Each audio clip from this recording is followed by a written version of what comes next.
സകൃതകൃതാവായ നാട്ടുകാരെ ശ്രദ്ധിക്കുക, കലാപരിപാടികൾ തുടങ്ങാൻ ആരംഭിക്കാൻ. രാത്രി 12 മണിക്ക് ശേഷം കേട്ടോ സ്ഥിരമായി ഇതുപോലെയുള്ള കലാപരിപാടികളൊക്കെ ഞങ്ങൾ തുടങ്ങുന്നത്. ഇന്നും പതിവ് തെറ്റിച്ചില്ല, നമുക്ക് തുടങ്ങലേ.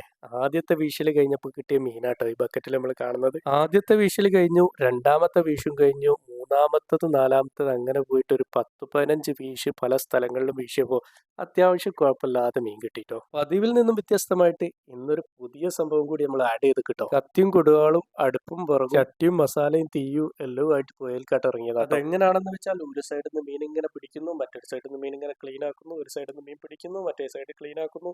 ഭയങ്കര സ്പീഡായിട്ട് തന്നെ കാര്യങ്ങൾ ഇങ്ങനെ കഴിഞ്ഞു പോകാട്ടോ. കൂരിട്ടുള്ള സമയത്ത് ചെറിയൊരു വെളിച്ചം കത്തിച്ച് ഇതുപോലുള്ള പരിപാടിയൊക്കെ ചെയ്യാന്ന് പറഞ്ഞാൽ ഭയങ്കര രസമല്ലേ. വേറൊരു സംഭവം പുഴയിൽ തന്നെ എല്ലാം സെറ്റ് ചെയ്യണമെന്നായിട്ട് വിചാരിച്ചു. അപ്പോഴാണ് സുഹൃത്ത് പറയുന്നത് പുഴേന്റെ തൊട്ടടുത്ത് തന്നെ ആട്ടോ വീട്. അദ്ദേഹം പറയുന്നത് വീട്ടിൽ ആരുമില്ല, നമുക്ക് വീട്ടിൽ പോയിട്ട് ബാക്കിയുള്ളതൊക്കെ ചെയ്യാം. അപ്പോൾ നല്ല വിശാലമായിട്ട് നമുക്ക് ഫ്രീ ആയിട്ട് ചെയ്യാം. കുറച്ചൊക്കെ എന്താ പറയുക, ചെറിയ ചെറിയ ബുദ്ധിമുട്ടുകളൊക്കെ ഉണ്ടാവും പുഴയെന്ന് ചെയ്യുന്ന സമയത്ത്. അതാട്ടോ ഒഴിവാക്കാന്ന് വിചാരിച്ച് നേരെ വീട്ടിൽ കഴിഞ്ഞിട്ട് പോയി. അപ്പോൾ ബാക്കി വീഡിയോ നമുക്ക് കാണാം. പുഴമീൻ, ചെറു മത്സ്യങ്ങൾ, മസാല ഒന്നും ഇടാതെ പൊരിച്ച് തിന്നവർ ഒന്ന് കമന്റ് ചെയ്യണം കേട്ടോ. ശരിക്കും അങ്ങനെയാണ് കഴിക്കേണ്ടതെന്നാണ് എൻ്റെ ഒരു വിശ്വാസപ്രകാരം.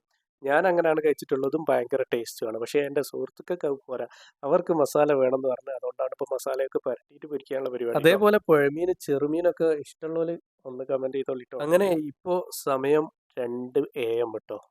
നമ്മുടെ മീനൊക്കെ പൊരിഞ്ഞ് സെറ്റ് ആയിട്ടുണ്ട്. കഴിച്ചൊക്കെ എങ്ങനെ ഉണ്ട് എന്നുള്ളത് അടിപൊളി സൂപ്പർ, ഒരു രക്ഷയില്ല.